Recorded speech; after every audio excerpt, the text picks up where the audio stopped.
এই সুদখোর ইউনূস শুধু বাংলাদেশের সার্বভৌমত্বের বিরুদ্ধে ষড়যন্ত্র করে নাই, সে গোটা ধর্মকে বিনষ্ট করার জন্য সে শুকরের গোশত আমদানির লাইসেন্স দিয়ে দিয়েছে।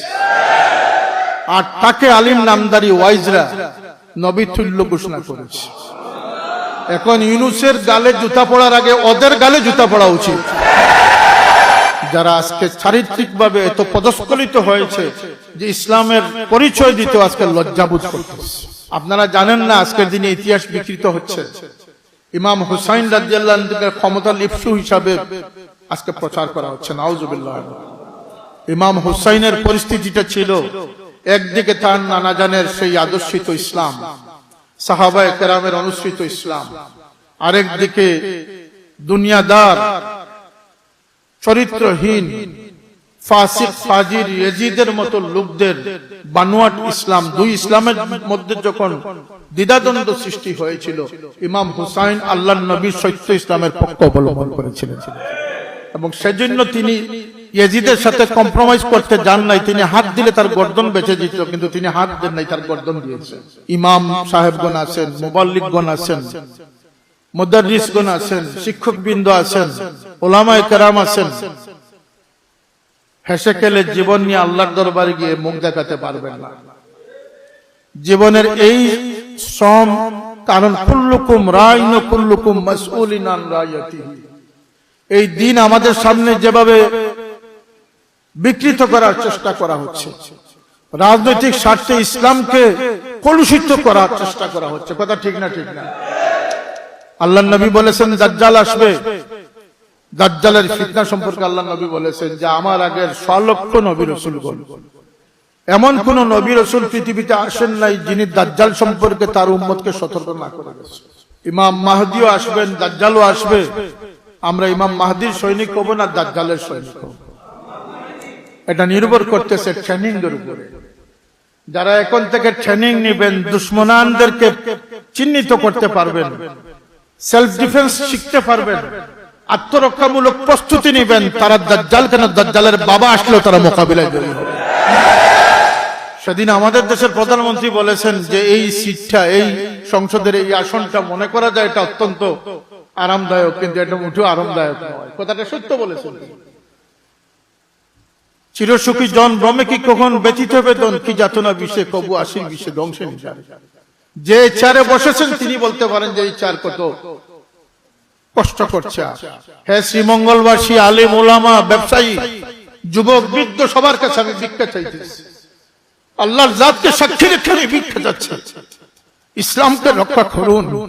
ইসলাম থেকে নেওয়ার মানুষের অভাব নেই, কিন্তু ইসলামকে দেওয়ার মানুষের অভাব আছে। বালিগ হওয়ার আগে ওয়াইজ হয়ে যাচ্ছে, এটা ঠিক না? ঠিক, তার বুলুগিয়ে তো আসে। অথচ বালিগ না হয়ে আযান দেওয়া মোটামুটি জায়েজ আছে, কিন্তু ইকামত দেওয়া মাকরুহ। নামাজের জন্য নাবালিগ আযান দিয়ে দিতে পারবে, কিন্তু ইকামত দেওয়া মাকরুহ। এটা ফিকহের মাসলা। এই বুলুগিয়ে তো হয় না, কিন্তু সে ওয়াইজ হয়ে গেছে। আমি একদিন বলেছিলাম যে নিজে কলঙ্কিত হয়ে যাও, বংশকে কলঙ্কিত করো না। আর তোমার চেয়ে বংশের গুরুত্ব অনেক বেশি, দায়বদ্ধতা অনেক বড়।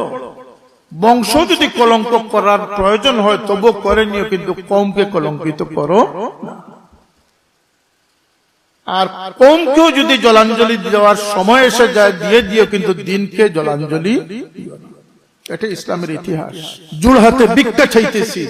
সর্বস্তরের মানুষ, প্রতিটি ঘরকে আলোকিত করেন, প্রতিটি বাজার, প্রতিটি সমাজকে আলোকিত করেন, প্রতিটি মসজিদের মেম্বরকে পাক রাখুন। আজকে বাচ্চারা চুল কাটে মেসি স্টাইলে। কত দুর্ভাগ্য সন্তানরা আমার নবীর চুলের স্টাইল তারা খুঁজে না। আউলিয়া কেরামদের পথ অনুসরণ করে না। টুপি পরার সময় আমার নবী আছেন না নাই? কথা বলেন। খাবার গ্রহণের সময় আমার নবী আছেন না নাই? কথা বলার সময় আমার নবী আছেন না? আছেন না? কিন্তু উসওয়ায়ে হাসানা, আমার নবীর আদর্শকে বিসর্জন দিয়ে নিত্য নতুন ইসলাম আমরা সামনে পাচ্ছি রেডিমেড, আর আমরা এই স্রোত দ্বারা প্রবাহিত হচ্ছি। যদি দিন ধর্মকে বাঁচাতে চান তাহলে আজকের দিনের সবচেয়ে বড় চ্যালেঞ্জিং এর বিষয় হচ্ছে পুরাতন মুসলমানের উপরে টিকে থাকা। রাজি আছি না? আছি না? এক নম্বর আমাদের জেহাদ হচ্ছে পুরাতন মুসলমানের উপরে টিকে থাকা। যে নিমক হারাম তার দোয়াতে মা বাবার কথা স্মরণ করে না, তার দোয়া আল্লাহর দরবারে কবুল হয়। মা বাবাকে দোয়াতে স্মরণ করবে। আল্লাহ নবী বলছেন জান্নাতের দরওয়াজা প্রধান ফটক হচ্ছেন তোমার বাবা। মা বাবাকে আঁকড়ে ধরেন, মা বাবার সন্তুষ্টি নেন, হালাল রিজকে হালালের মধ্যে সীমাবদ্ধ থাকেন, আর আল্লাহর ওয়াস্তে মোবাইল থেকে দূরে থাকেন।